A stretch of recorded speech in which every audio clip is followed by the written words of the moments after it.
Salut, c'est Céline, voix lyrique du groupe de métal français Les Enfants de Dagon. Je vais te plonger dans l'histoire de notre premier album, De Profundis. Un podcast par chanson, une chanson par podcast. D'ailleurs, tu peux écouter l'album en même temps que ma voix. Il est disponible sur toutes les plateformes de streaming. Chaque semaine, je te raconte notre histoire originale, inspirée de la nouvelle Dagon, du maître de la folie horrifique, Howard Phillips Lovecraft. Chapitre 10.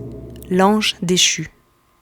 Mon court instant de stupeur à la vue du corps d'Éléanore gisant sur le pas de la porte suffit à la foule pour se jeter sur moi et me ceinturer. Ils m'entraînèrent de force au sommet de la falaise. D'ici, je voyais l'océan sombre et abyssal. Au loin, il me semblait voir sur le récif des milliers d'yeux scintillants pointant dans notre direction. Seraient-ce les messagers des dieux oubliés et millénaires qui me contemplaient sombrer face à mon funeste destin ? Ma vie allait se terminer ici, seule. Chamber Collins, cet armateur infatué de son œuvre, se tenait aux côtés de ses sbires. C'était lui le lugubre investigateur gourou à la tête de cet occulte conglomérat crasseux. Sa sinistre assemblée avait également amené le corps sans vie de la pauvre Éléanore et l'avait posé à même le sol, sans aucune précaution. Le gourou tenait la fameuse lanterne à la flamme bleue. Il se baissa et approcha la lumière du visage de la défunte pour l'examiner une dernière fois. Au travers de la lampe, je vis sur le faciès de Collins un rictus qui en dit long sur son état mental. Il n'avait plus de considération et d'humanité pour ses semblables. Il frappa de sa botte boueuse la face tuméfiée de cet innocent enfant qui était perdu parmi ses loups, puis il se tourna vers moi en badinant. « Pauvre petit curé, tu vois enfin la vérité ?» Je me contenais, mais le feu de la colère me consumait de l'intérieur. J'esquissais froidement la phrase. « Requiem aeter dam donae, domine, et lux perpetua ut setae. » Collins renchérit. « Ton dieu de pacotille n'y fera rien. Cette traînée a eu ce qu'elle méritait. Elle a trahi son sang. » La fureur m'avait envahi comme un cancer insidieux. Mes poings étaient serrés, tétanisés par la rage que Collins avait injectée. Je regardais fixement Collins. Ma bouche mue par une énergie étrangère à mon corps, sortit l'incantation trouvée dans l'ésotérique grimoire. Mes mains s'ouvrirent et tout d'un coup, une lumière intense et aveuglante apparut dans celle-ci. Elle se dirigea en une fraction de seconde comme une ligne ramifiée et dans un grondement sourd tel un orage dans le corps de l'armateur. La lumière traversait sa chair de part en part, lui laissant d'immenses trous béants. Il s'ensuivit immédiatement une déflagration poussant Collins du haut de la falaise, tombant dans le sombre océan.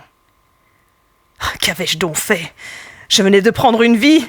L'obscurité m'avait conquis, envahissant mes veines et mon cœur. Les abominations que j'avais côtoyées ces derniers jours étaient trop fortes.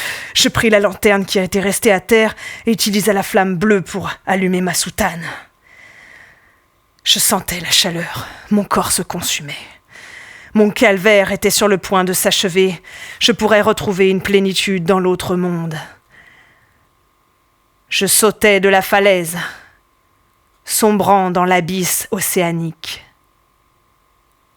Durant ma chute, il me semblait entendre une mélopée venant des vagues. Je n'étais pas mort dans l'océan. Je sentais que j'étais allongé sur une plateforme en mouvement. Mes dernières forces me permirent de voir que je remontais à la surface grâce à elle. Et c'est à ce moment-là que je le vis. Dagon.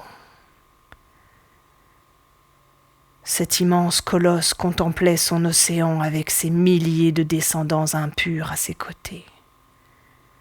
Sa peau écailleuse, couverte de mucus, reflétait la lune au teint pourpre qui était à son apogée dans le ciel. Ce que j'avais pris pour une plateforme était en réalité ces gargantuesques mains qui m'avaient sorti des eaux sombres. Mon corps brûlé était ravagé. Je n'étais plus en capacité de bouger ni même de parler. J'entendis dans ma tête une voix gutturale. Je te vois. Je te vois depuis ton premier souffle à Innsmouth. Je suis celui des profondeurs que certains appellent Dagon. Le temps est venu de te réveiller. Lève-toi, mon fils, rejoins-moi dans les profondeurs de l'océan, et ensemble, nous apporterons la piété chez les hommes. J'acquiesçais ces propos en essayant de hocher la tête et en ouvrant la bouche.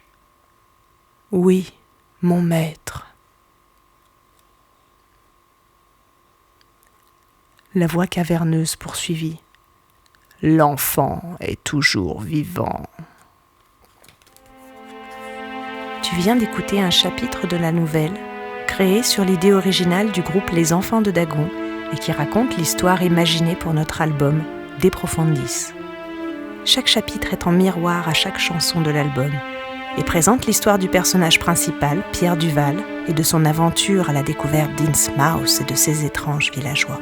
Le projet artistique mené par les Enfants de Dagon se présente sous 3 facettes: la musique, l'écriture et le live.